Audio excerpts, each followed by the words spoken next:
Welcome back to the Taiwan Outlook. I'm your host, Ray Guo. In this final segment, we will continue our conversation with Dr. Sheng Deaflympics, who is the CEO of the organizing committee of the 21st Deaflympics in Taipei. Zhiren, we're going to start off this final segment with a question that we just talked earlier about how to promote the city of Taipei. Let's talk about tourism for Taipei. How would you sell the city of Taipei to tourists or to families and friends who will accompany the athletes for the games in the summertime? Aside from the regular sporting events, yes. I think I mentioned earlier that we do have 4 to 5 different artistic performances.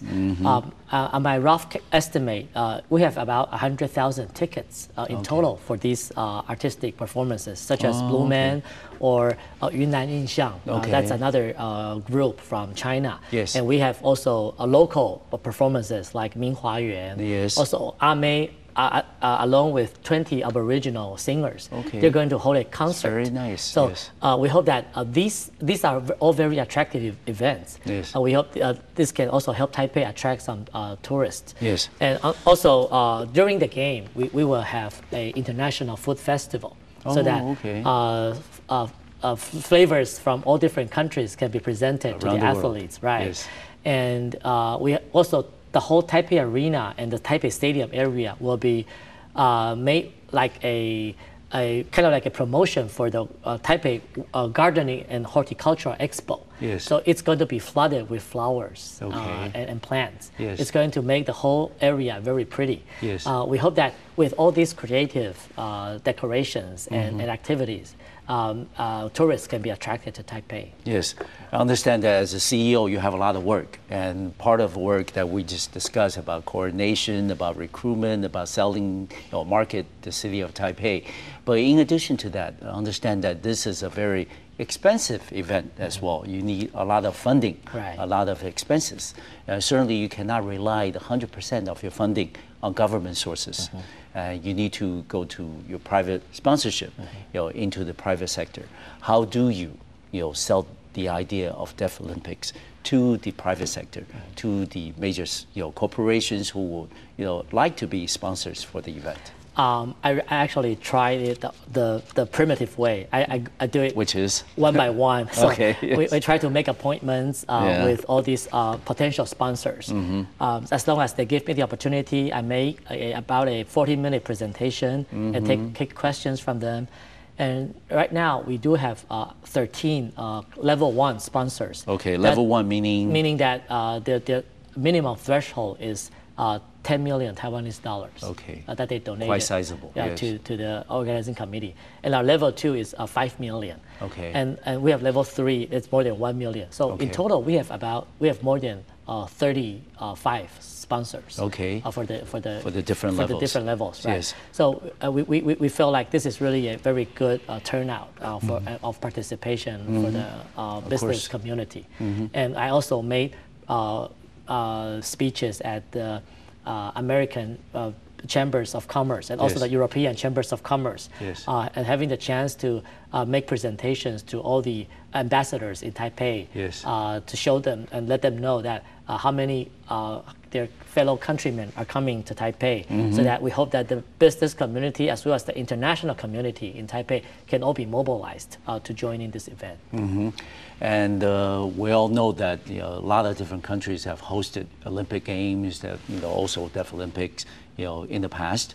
One thing that people often say about hosting such a major international sporting event is that you spend a lot of time, effort, and also money, building the stadiums, getting the venues ready, and everybody's hyped, for the duration of the games. If you look at the city of Beijing last year in the summertime, when they held the Summer Olympics, certainly, not just the city of Beijing, but the whole country, China was mobilized from top to bottom. But when the games were over, you have a lot of facilities, sporting, world class, first-rated, sporting facilities, maybe left dormant, vacant and underutilized for many, many years, and then maybe sometime down the line, people will start looking back in 2009, the Deaflympics Games in Taipei, and saying that, hey, we spent a lot of time, efforts into it, but what do we have now as a legacy? So what are the legacies that you, as the CEO of the organizing committee, see as the games will leave with the city of Taipei? I'm a little bit ambitious in this aspect. I hope that we can leave at least 4 different legacies to the city. First of all, of course, it's the stadium and the venues that are built for the game. And secondly, it's our opening ceremony. We hope that this is going to be a very memorable event, a memorable night for the whole city. And thirdly, we're going to promote participation from the citizens. We're now designing a flag used for cars and also for houses, apartments. We hope that at that time, when September comes, Taipei will be flooded with the color of orange, because that's our main color. And we are now really thinking about creative ways to promote that. So the detailed plans will come out in a couple of months. We hope that, because we don't want to we want to show our cards too early. So in a couple of months, that's our goal. And also, there is this pedestrian priority movement that we want to also promote during the process. As you can imagine, with a few thousand deaf athletes coming to Taipei, I think there's still about maybe 10 to 20% of our drivers who is not really give priority to pedestrians yet. We hope that with the hosting of this event, this is going to change our driving culture.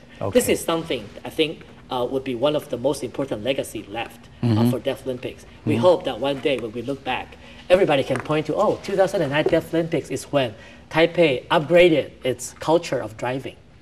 So actually, the city government is now drafting a plan, so that for the next 2 months, we will be publicizing this plan. And then 2 months from now, we're going to have the police really try to make sure that this is a rule that is respected, so that it can become a custom of our drivers. And finally, we hope that we can leave a call center for the deaf. This is really something new.